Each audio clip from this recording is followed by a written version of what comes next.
You bury the people you love. You mark the spot. You come back years later and the grief still finds you there.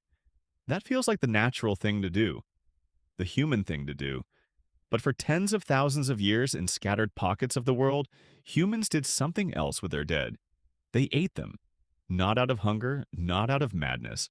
On purpose, with ceremony, as an act of love. The real answer is far stranger than starvation. Picture a cave in southern England, 17,000 years ago. The last ice age is loosening its grip. A small group of hunter-gatherers shelters inside a limestone cavern above a river. Someone in the group dies. What happens next left marks that archaeologists are still reading today.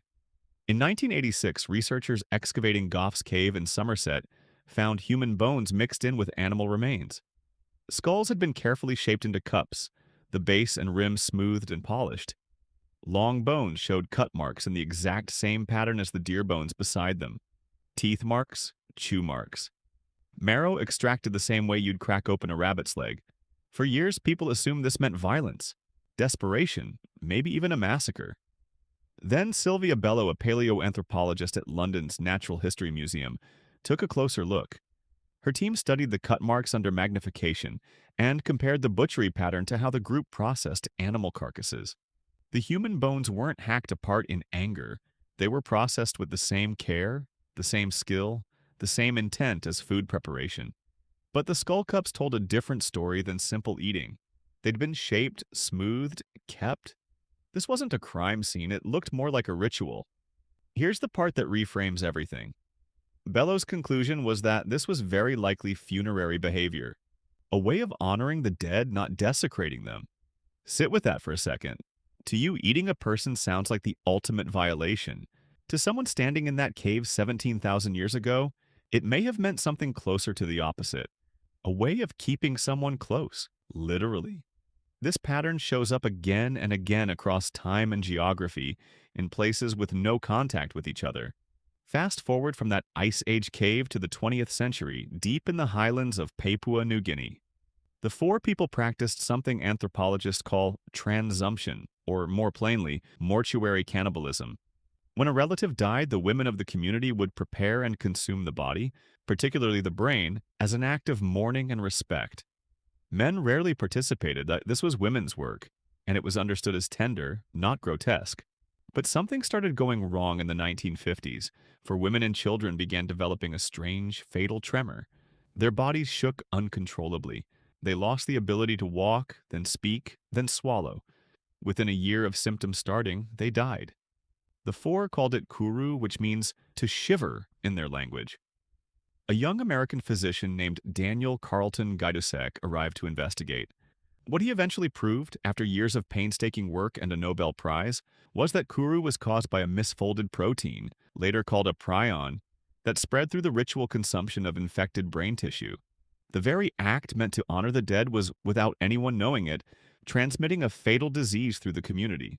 Once the foray stopped the practice in the 1960s, Kuru began to disappear. But it took decades for the last cases to fade out entirely because the disease could incubate silently in a person's body for 50 years before symptoms appeared. Notice what's actually happening here. This wasn't about hunger. It wasn't about hatred. It was grief expressed through the body, in a way your culture happens not to recognize. Why does that feel so hard to accept?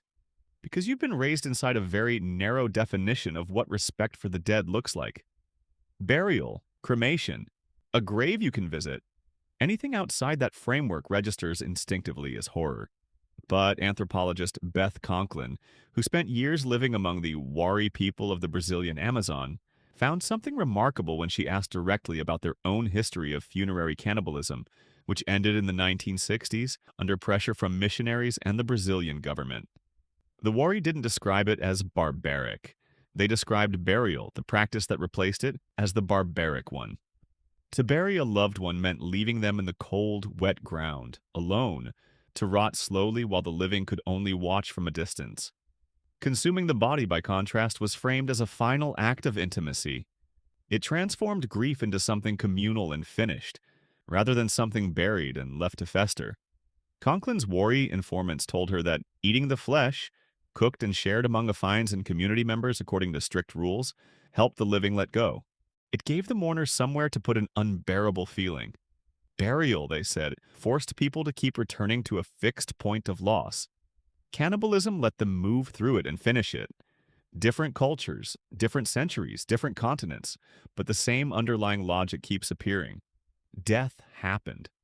Someone had to do something with that grief, and doing something drastic, physical, and shared turned out to be more bearable than doing nothing at all. There's a term for this specific category of behavior: endocannibalism, consuming members of your own group, almost always in a funerary or ritual context. It stands apart from exocannibalism, eating outsiders or enemies, which shows up in different contexts entirely, often tied to warfare or the symbolic absorption of an enemy's strength. The two get lumped together in popular imagination, but they come from almost opposite emotional places. One is about love. The other is about conquest.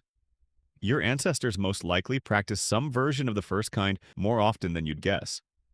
Bioarchaeological evidence of processed human remains, showing patterns consistent with funerary practice rather than violence, has turned up on multiple continents and across a stretch of time reaching back over 100,000 years, well into the era of Neanderthals.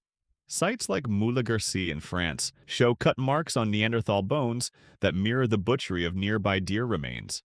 Dated to roughly 100,000 years ago, researchers remain divided on whether every case was funerary or driven by survival, but the pattern of careful, skilled processing recurs too often to write off as an anomaly.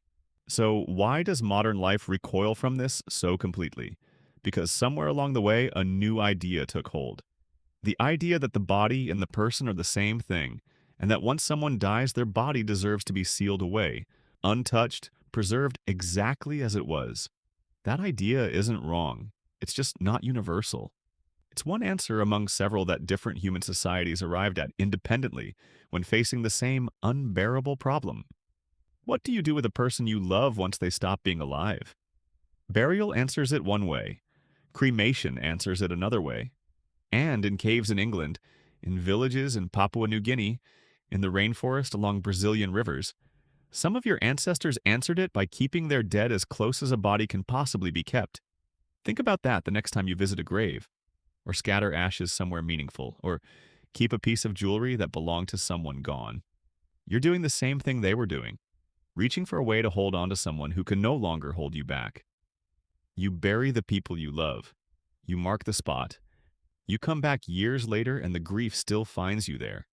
Your ancestors just found their spot somewhere else, inside themselves.